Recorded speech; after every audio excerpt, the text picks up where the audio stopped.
Executive overview of this presentation. We're going to focus on what are bots, why are they so useful, how to get or create bots, malicious bots, how to protect from malicious bots, companies that use them, and then the future of bots. So what are bots? Internet bots are web robots run by software based on performing and completing automated tasks online. Some of these tasks involve operating search engines, powering application program interfaces, also called APIs, vulnerability scanning, and monitoring website performances. Bots can also be used to perpetuate distributed denial of service, in other words, DDoS attacks, or take control of someone's computer through malware. Why are they so useful? The purpose of bots is to perform and complete online tasks faster than humans. There are multiple kinds of bots. The most common are monitoring bots, search engine bots, crawler bots, and feed fetcher bots. Monitoring bots observe the website and identify areas that can continuously be improved. This can avoid unwanted bottlenecks and inefficiencies. Crawler bots download and index content from all over the internet. Once the information is collected, the bot will apply a search algorithm to index the data. Google has only indexed 0.004% of the internet, as there are 1.2 trillion websites as of 2021.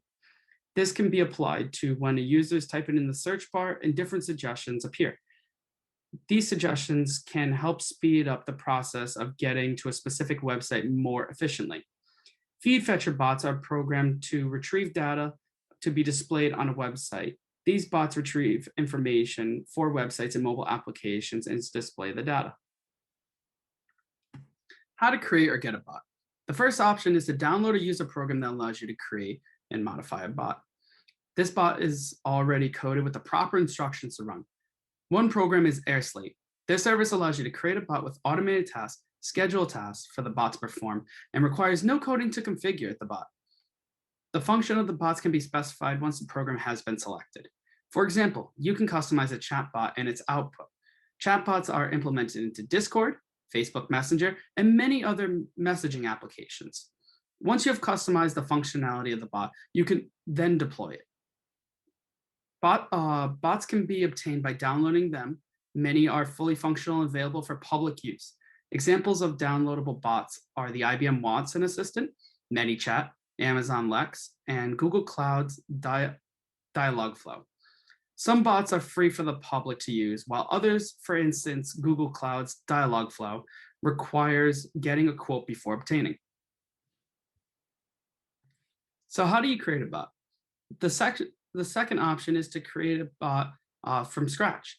This requires software engineering team that specializes in AI and bot creation.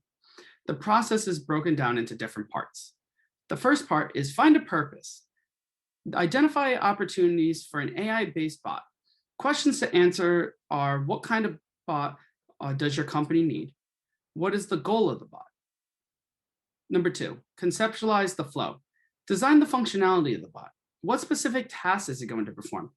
If it's a chatbot, what are some of the automated messages it will output? Number 3, design the bot. Design the non-coding frameworks and the coding frameworks of the bot. This is where the bot starts to come together. Implement the AI part of the bot to allow it to run on its own. And number 4, use prototyping tools. This is the testing phase where the bugs can be identified and resolved before the initial launch. Make sure the bot meets the expectations of the initial goal and can perform the task that is responsible for. After all 4 of these are completed, then you can launch the bot. Malicious bots have been around for almost as long as computers have been around. Malicious bots conduct illegal activities to gain access to private information, scam users, or temporarily shut down business servers. Malicious bots perform distributed denial of service, DDoS attacks, web scraping, spamming, impersonations, and hacking. One of the most visible DDoS attacks in 2017 was an attack on Google. A Chinese-backed hacking group conducted a DDoS attack on Google that flooded the internet traffic. This lasted for about 6 months and peaked at 2.5 terabytes per second. This surpassed the 2.3 terabytes per second attack on Amazon Web Services in 2020. The target and damage of the attack was not disclosed. Impersonator bots trick people on the web to gain access to private information. Impersonator bots often target online bank accounts for valuable information, social security numbers, account numbers, or any personal identifying information. Many of the online services have fraudulent protection services to detect impersonating bots for stealing valuable data. Other malicious bots log keystrokes, relay spam, and capture and analyze internet packets, which are small segments of large messages sent over the internet and are combined by a receiving computer. Logging keystrokes allows a hacker to access username and password for a specific account. Many users on the internet use the same username and password, and this could be for multiple sites. A study was conducted to see how many people changed their passwords over a specific year. 31.3% of people change their password once or twice a year, while only 10.9% of people never change their password in a given year. How to protect from malicious bots. Malicious bots pose a threat to disclose private information. Businesses are increasing their safety measures to protect their data, websites, and customers. One small way you can protect yourself from malicious bots is to keep systems updated with the latest of any given software. All of the company computers should be on the same platform and update automatically at the same time. This is to ensure that no computer is left vulnerable and make it an easy target for hackers and bots. As computers and software evolve, bots become more and more difficult to detect. Businesses can protect themselves from malicious bots by integrating a web security scanner into their systems. This will allow you to have an end-to-end view of your most vulnerable points. One technology has emerged to isolate any IP address showing aggressive or unusual behavior. This can lead to an early detection of malicious bots before they enter your website. There are other bot mitigation services available that give you full control over a wide range of bots that access your web page every day. With this technology, they can identify outdated users. The user agents can be blocked or caught by a completely automated public Turing test to call computers and humans apart, called CAPTCHA. CAPTCHA is a program or a system intended to distinguish humans from machine input. One example of CAPTCHA is a text-based system. This is shown on a website when it is prompts the user to verify if they are human. The user is prompted to enter a series of characters that range from lowercase and uppercase letters and numbers. Another variation of CAPTCHA is CAPTCHA image. This will prompt the user to select all the images that are of an object or an animal. This could be a dog, a cat, a traffic light, a bus, or even a street sign. And there's many other options. No program or software is perfect to protect from malicious bots. Some of the drawbacks of using CAPTCHA are that it's disruptive and frustrating for the users. It can be difficult to understand. Some CAPTCHA types are not supported on all browsers, and some CAPTCHA types are not accessible to users who view a website using screen readers or assistive devices. CAPTCHA is not the only solution to protecting from malicious bot. It is only part of the solution. Other practices need to be implemented to ensure the safety of the website and the data. Companies can host training programs and security awarenesses, block known hosting providers and proxy servers, protect every access point carefully, evaluate traffic sources and failed login attempts, and investigate traffic spikes. Companies that use them. Google and Bing are among the massive list of companies that employ bots. For example, Googlebot has two different functions. The first function is to search through every website on a desktop and index the result. The same method also applies to Google mobile sites. Google Desktop and mobile should not visit your site more than once every few seconds on average. Googlebot was designed to be run simultaneously by thousands of machines to improve performance and scale as the web grows. That was a quote from Google. Facebook is another large company that utilizes bots. One of the bots takes pasted links in posts and retrieves thumbnail pictures.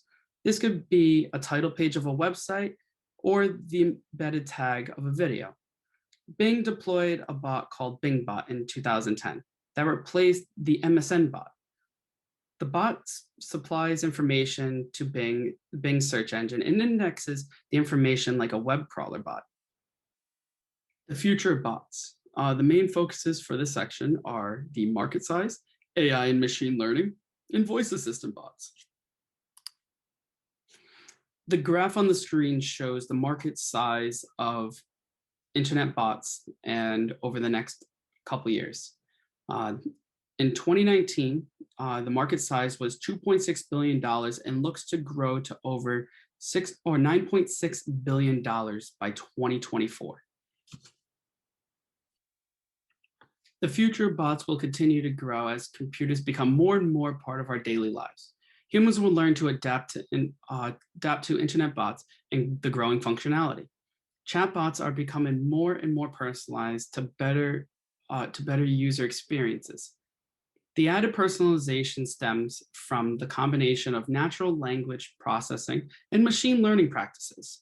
Both of these technologies automate tasks previously done by humans and allows bots to evolve from a menu-based approach to a more human-like conversational and user intent approach. Many researchers are developing and improving the AI and learning capabilities in chatbots. Chatbots are moving into voice assistants, Siri and Amazon Alexa. Siri has been around since the late 2011. Each year, these services become more and more advanced and introduce new features to make user experiences better. Both voice assistants allow you to control objects in a household purchase from the developer's website and function as a speaker. This is only a short list of the functions of Siri and Amazon Alexa. In 2019, 3.25 billion voice assistants were being used. This number increased to 4.2 billion in 2020. It is projected that in 2024, 8.4 billion voice assistants will be used. As the diagram on the screen shows, ManyChat has about a search volume of 318,930, while Dialogflow has about 82,640.